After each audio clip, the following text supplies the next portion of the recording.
I am entering monk mode. Let's talk about that yellow highlighter sitting on your desk. Most people think highlighting is studying. Neuroscience tells us it is actually the fastest way to forget. Here is the mechanism.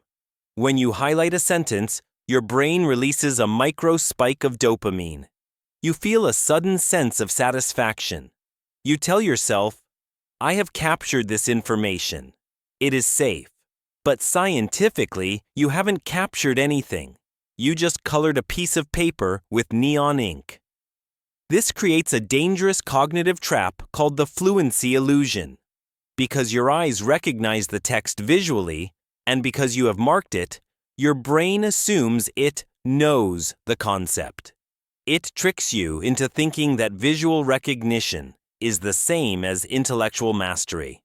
Because your brain thinks the information is safely stored on the page, it turns off the hard work of encoding it into your neural network. You are literally signaling your brain to stop learning.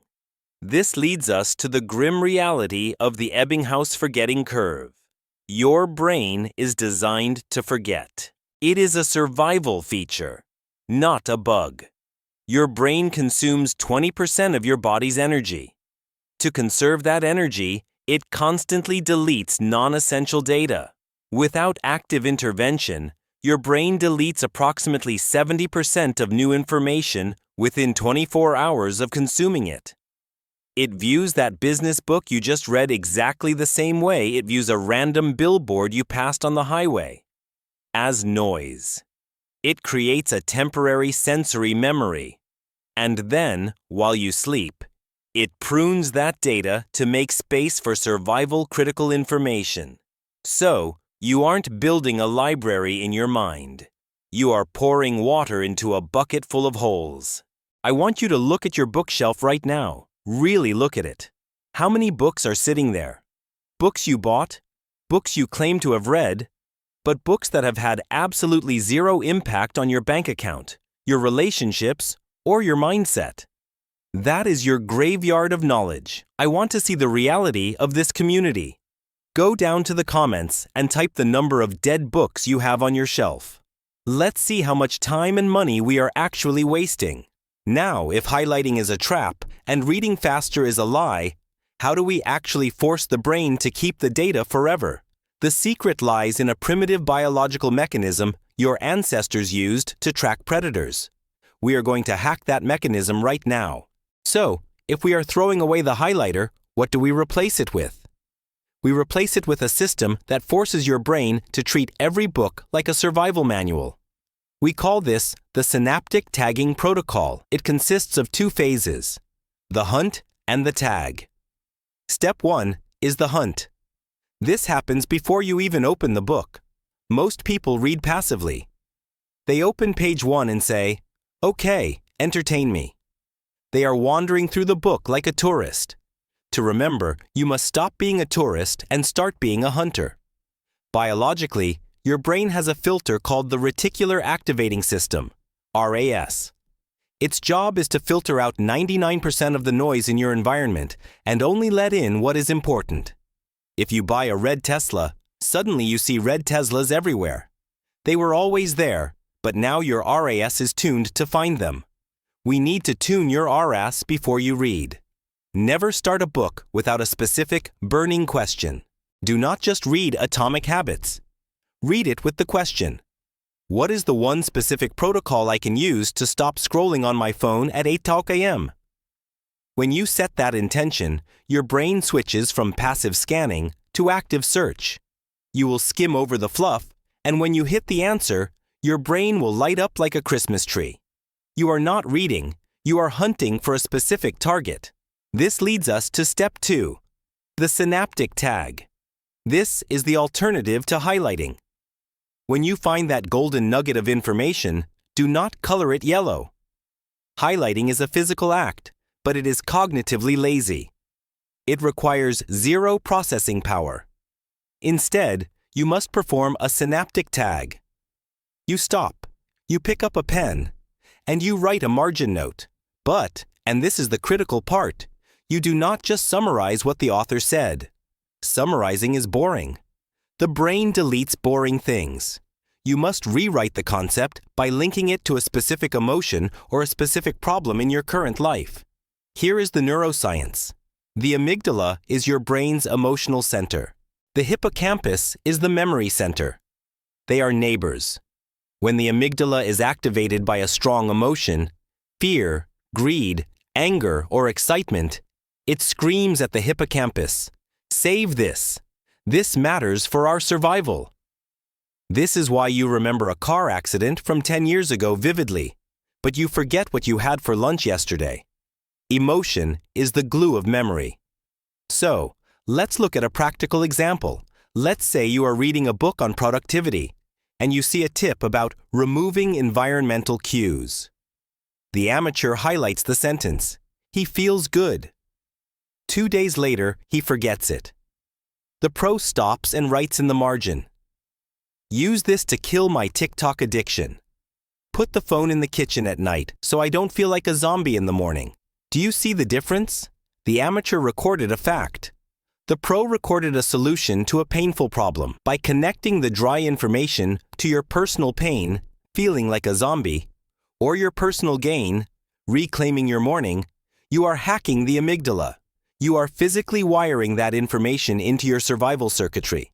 You are not just storing data. You are creating an emotional anchor. Every time you write in the margin, imagine you are hammering a nail into the wall of your mind.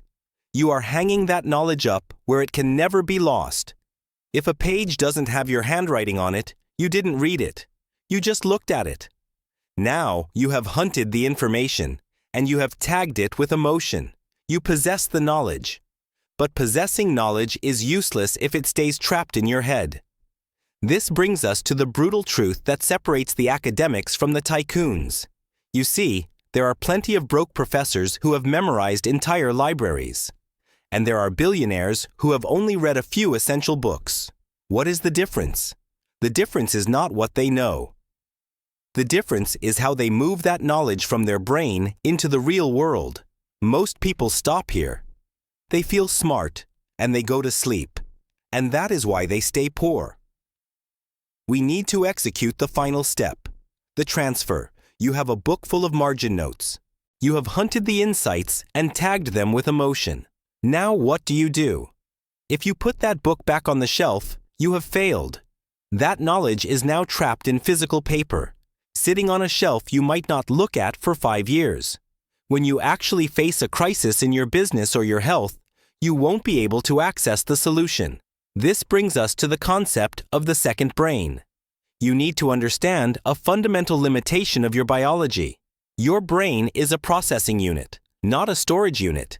It is a high-performance CPU, but it has a terrible hard drive. It forgets, it distorts memories, and it loses details. To become a strategic learner, you must offload the job of remembering to a digital system, like Notion, Evernote, or Obsidian. But simply typing up your notes is not enough. You have to organize them correctly, or they are useless. Here is the golden rule of knowledge management. Never, ever organize your notes by source. This is the mistake 99% of people make. They create a folder in Notion called Atomic Habits, and they dump all their notes there. This feels organized, but it is actually a graveyard. Think about it. In real life, when you are stressed and procrastinating at 2 p.m., does your brain say, I wonder what chapter 3 of that blue book by James Clear said? No. Your brain asks, how do I fix this procrastination right now? If your notes are hidden inside a folder named after a book title, you will never find them when you need them. The pro organizes by project or problem. Do not save the note under Atomic Habits. Save it under a folder named Project Build Discipline or Problem Fixing Sleep Schedule. You are not a librarian, you are a builder. You are not collecting books. You are collecting bricks to build specific structures in your life. When you organize by problem, your second brain becomes a weapon. When you face a challenge, you don't have to try to remember. You simply open your problem folder, and the solution is already there, waiting for you. Now, The technical setup of a second brain can be complex. I have a specific template I use to automate this. I cannot cover the entire technical setup in this video, but if you want me to make a dedicated, full-length tutorial on exactly how to build a second brain on your computer, hit the like button and comment the words "second brain" down below. If I see enough comments, I will build that masterclass for you. But remember, storing the knowledge is only half the battle. You can have the smartest second brain in the world, but if you fall into the trap of intellectual obesity, you will still fail. Let's talk about why consuming too much is dangerous. There is a dark side to this system. If you build the perfect second brain and fill it with thousands of notes but never build anything real, you develop a condition I call intellectual obesity. Think about it biologically. Knowledge is caloric energy for the mind. If you consume 5,000 calories a day but never go to the gym, you become physically obese. If you consume 5,000 ideas a day but never execute on them, you become intellectually obese. You become heavy. You become sluggish, anxious, and judgmental of others, while your own reality remains exactly the same. You become a hoarder of wisdom, but a practitioner of nothing. So, here is my final command for this video. Read less. But read deeper. One single book, ruthlessly executed and applied to your business, is worth infinitely more than 100 books sitting on your shelf as trophies to impress people who don't care. Stop collecting. Start building. Now, once you start applying this knowledge and working at high intensity, you are going to face a common fear: the fear of burnout. Society tells you that if you work too hard, you will break. But I am here to tell you a shocking truth. Burnout is a lie. You are not physically tired. You are neurologically bored. In the next video, I am going to decode the science of boredom and teach you Dopamine Fasting 2.0, the actual protocol to recharge your biological battery. Click the video on the screen right now. Let's fix your energy. Listen to me closely. There is a lie that has been sold to you for years. Knowledge is power. That is false. Knowledge is only potential energy. It is a battery sitting on a shelf. It has zero power until you plug it into a machine called action. You can memorize every business book in the world, but if you don't execute, you will be outperformed by someone who read one book and acted on it immediately. So here is my final challenge to you. Do not let this be just another video you watched to feel smart before scrolling to the next distraction. Stop consuming. Start hunting. Go to your shelf. Pick one book and start your first hunt today. Then, go down to the comments section and declare your new identity to the world. Type the words, "I am a strategic learner." By writing this, you are casting a vote for the new version of yourself, the version that builds assets, not just libraries.